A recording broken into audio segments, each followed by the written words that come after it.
it's Robin, Arts on Crafts, and welcome to my studio. This is my Whip It Wednesday video where I'm going to show you the creative goodness that I've been working on this week. Thank you to everyone who hung out with me on the live stream on Friday, and for those of you who caught the replay. What we were trying to figure out is different ways we can take these little bitty cut off triangle pieces and to find some type of fun and creative project that we can use to use them up.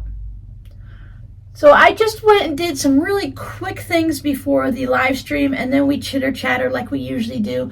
And remember, live streams are mostly about hanging out with friends and chatting in the comments, and then I just do some type of project. So this one, I just wanted to see if I could do some type of a spiral where you started with the larger triangles and then it worked its way down to smaller ones. This is only a 12.5-inch square. I think if you played with this, you could have a lot of fun with it. Maybe do some type of coloring with the rainbow, or just the same color all the way through and just maybe black and white or something, just to have fun. But of course, if you are just using your scraps, you might not have that option. But here was option one. I've seen fun quilts where they just took the scraps, the little triangles, and they sewed them onto the edge of a rectangle, and you can make an entire quilt like this. It's similar to like a coin quilt where you have just these rectangles that go, but you can add them on. Now, if your triangles are large enough, you can do the stitch and flip. I just stitched mine down. You can see it right there. So I thought that was fun. And again, just playing with random fabric. If you coordinate things a little bit and maybe have a bunch of your neutrals for the backgrounds, or you can even have colorful logs and put a bunch of neutrals for your triangles. Then I thought, well, what if we don't put them next to each other? So we made this and we made this. I thought these were fun options. I really just love the pink and gray. I had to make sure I was holding up the pink one.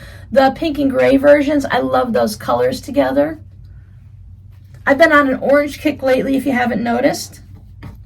You can also make flying geese, where I just took the rectangle and I stitched these right down. They are top stitched down. They're not stitched and flipped at all, so you can have a bunch of scrappy flying geese. This was a really great option. I like this one. Then someone reminded me you can make wonky stars with them. I totally forgot about wonky stars. I was hooked on them for a long time. I made lots of wonky stars. So we made this one. I just pulled out various green fabrics, so that was a lot of fun. And I'm showing you all of this because what this ended up doing is making me have to play with the wonky stars again. So if you were with me on Friday, someone had sent me some solid fabrics to cut off triangles. I feel like they were starched really well because they were pretty stiff fabric, but they still felt like quilting cotton. So I started playing with those. I pulled them all out and I thought, I've got to make something with them. So I started making wonky stars. I put a fun fabric in the center and I just used those solids around the outside. And I started making more and more, and I had enough to make 12 blocks. These are 6.5-inch blocks. Wonky stars, you can make any size you want. I just tend to use 6.5. Great way to use up the smaller triangles. You can even go down to, maybe if you wanted to do the math and stuff, you can have a 3.5-inch square, a 5.5-inch square. But 6.5 is really easy because you just make 2.5-inch little mini blocks. So I had the 12 done, and I thought, well, that's really great and all, and I like it, but 12 is 3x4, or you can make like a table runner or something. I thought I needed to add something else into it. So I was thinking, why not reverse the stars? So if instead of having a white star with the fabric colors in the center, I can make the star white and then use fun, colorful fabrics for the outside. So I made 4 of those. And as I was laying it out, I just decided to lay it out to see, okay, if I put the whites like this, and then I just put the darker fabrics, the reverse stars in the center, thinking I'm just gonna move things around and see what it looks like. But I ended up falling in love with it.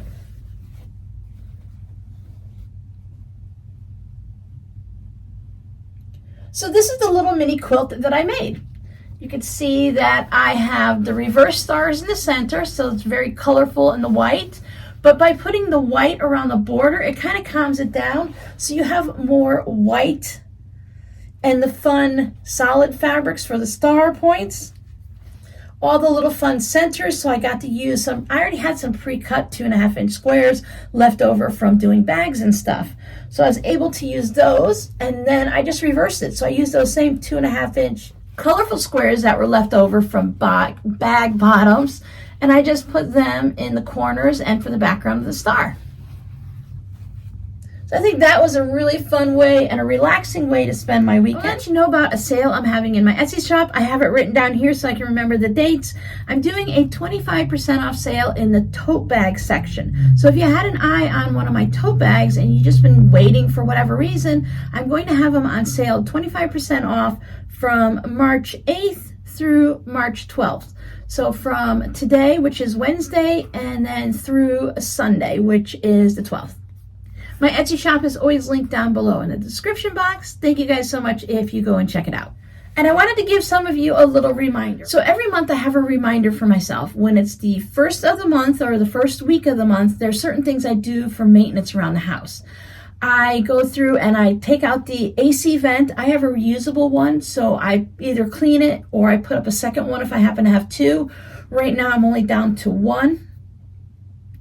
So I go ahead and take it outside and I clean it and get it all washed so that I can have a clean AC vent for the entire month. So a lot of you guys are in the winter, so if you have to change out your furnace filter, now's a good time to do it at the first of the month. My air conditioner also drains to the outside of my house. In my backyard, I have a little pipe that comes out of the wall. So a good maintenance tip that the air conditioner guys gave me is to make sure I take a wet dry vac. I hook the hose up to the end of that pipe and I just suck out any water that might be in the drip pan in the attic. Because my AC unit's in the attic. Some houses in this area have them in the garage, but my condenser unit or whatever is in the attic, and then my main unit is outside. During the summertime, I also go outside and I hose around the AC unit, make sure there's no grass from mowing, make sure no debris, because sometimes, I swear, this house is a magnet for trash. Most of my neighbors have fences, so of course I don't have a fence that if anything's blowing around, it just blows into my yard. Because I'm on that main road right there and people so kindly just throw their trash out the window, it tends to blow around and come into my yard. And I want to make sure nothing gets stuck, plastic bags or paper bottles and junk get around the outside AC unit. So in case you guys need that little helpful reminder, go ahead and check your filter, whether it's the AC or the air conditioner. No AC and air conditioner are the same, whether it's the AC or your furnace. Or maybe you have something else that you need to do once a month, and it's a good reminder to set it up on the first. You can always set up a reminder on your phone. That's very helpful. I haven't decided yet how I'm going to quilt this, but I need to get this finished up soon because I just really like how colorful it is. During the live stream, I also showed a scrappy project that I've been working on. Let me put a little video here.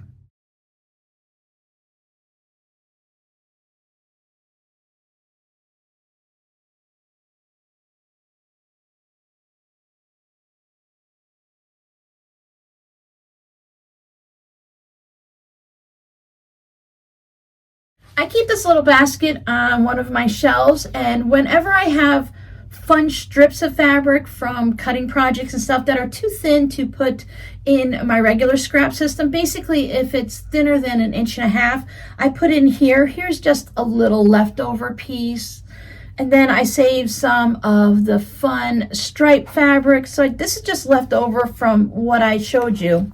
So I might have some little thin narrow pieces, or I might have some larger pieces. But when this basket is full, or if I'm low on my little note cards, then I go ahead and I just make this one big piece. And then after I lay out all of my fabrics, I cut them into the little small sizes that I used for my little note cards. So I have this stack here that is just ready for me to go. When I get to the end, if I can't keep them all going this way, because I've learned that I prefer to have rows of scraps like this more than the teeny tiny scraps everywhere. Now I love the teeny tiny scraps everywhere if it's more into a theme, like a color or something. But when I got to the end of my big collage there, I couldn't get any to go this way, so I just went ahead and cut them so that they go up and down instead. But I really like just to have the long strips, so I've learned more of what I enjoy working with. So while you do see some little bits, a lot of times I have just a piece of the fusible interfacing showing that I need to cover up. So I go ahead and I do that. But for the most part, I like to use the long strips. Now you might end up seeing a small bit of a fabric just sticking here in the corner, or little bits there. And that's because it was part of, I know these don't match, but it was part of a long strip like this, and when I cut it up, you end up with small bits, so it adds a little bit of fun to it. I do layer pieces on, again, to cover up strips of interfacing where there's some holes, or maybe if there's something that is really wide and I want to put, I'm just looking for an example, and I want to put something on top of it to make it look less wide, I'll add a piece of scrap narrower strip on there. Like this one, this purple plaid fabric was really wide, so I just put this little red strip on it to highlight and to just make it look a little bit narrower. And I just noticed that there was a piece of fabric that was on here. I can see the interfacing through it, so I'll just have to go back through and add another strip. It's probably stuck to the back of another piece of fabric in here somewhere. But it's really fun, and sometimes I put in a larger piece. So now I just need to take these and stitch them so that they are going to stay adhered together so that they can go on the cards. And I'll just keep working through the process little by little every week until it's done. It's a great way to, see, here's that piece that had fallen off of that one. So it's a great way to just use up that little last bit of time at the end of the day, or maybe I want to warm up in the morning and I want to just do something for about 15 or 20 minutes. I can work on a project like this and then jumpstart into the rest of my day. So most nights after I finish dinner or finish working for the day, I like to go through certain parts of the house and just purge as much as I can out of the room. We've been here for 20 years. I do go through and purge a lot each year, but as all of us know, things just tend to collect if you don't pay attention. So while working in the fabric room next door and the collect all room, which is actually getting much neater, it's going to be amazing when I have everything packed up and ready to move. That's going to be a really nice and clean room. I'm also using it to store all the boxes as I fill them and stuff, so maybe it won't be as neat. But one of the things I found were these little keychains, the key fobs. So I have a variety of these, and these were when I was using the cotton webbing that a lot of people like to use for their handles of their bags, and I was just putting either some fabric or a ribbon on it. So I have a variety of these. A lot of them are sports themes, American flags, and then just some regular ones. I like to keep these or anything like this that I find, little small things. I put them here in my Etsy thank you bin. And periodically I just randomly pick some orders when they come through Etsy, and I pop one or two of my little Etsy gift things in here. Sometimes I'll put some scrappy note cards in, so I have the key fobs, just random things. Christmas time I have little ornaments. You never know, I might pop some of these note cards in there. But I have to give you your scrappy word of the day, and that is popcorn. It's either a love it or hate it thing I've noticed with popcorn. People either love it and eat a lot of popcorn, or they're just like, nah, no popcorn for me, thank you. I've always really loved popcorn. I don't eat as much. I kind of go in spurts where I'll eat a lot of popcorn for a couple months and then I'll stop for the rest of the year. But my favorite popcorn, let me know down below what your favorite popcorn is or how you like to make it. But my favorite popcorn is kettle corn. It's probably because I always loved Cracker Jacks as a kid, and I kind of give that same type of a feeling to it. Kettle corn is a sweet and salty, which I love that combination of sweet and salty. And a lot of times I find kettle corn is, when you buy a bag of kettle corn, it seems to be a little bit less with the kernels. I watched them make kettle corn one year at a fair with a big old copper barrel, and as they're, putting the sugar and the butter and salt or whatever they put in it, and they get it all stirred around and everything like that, kettle corn is just my favorite. Now I know they have a lot of gourmet ones, and sometimes I hear at movies where you can put like candy and stuff in your popcorn. I just like a simple bowl of kettle corn. So thank you guys so much for hanging out with me and making it to the end. Thank you so much for those of you that clicked through on that wild grain link last week. I really appreciate it, even if you weren't going to purchase anything. Just clicking it through helps out a lot for me and for the company. And I'll see you guys next time. Bye.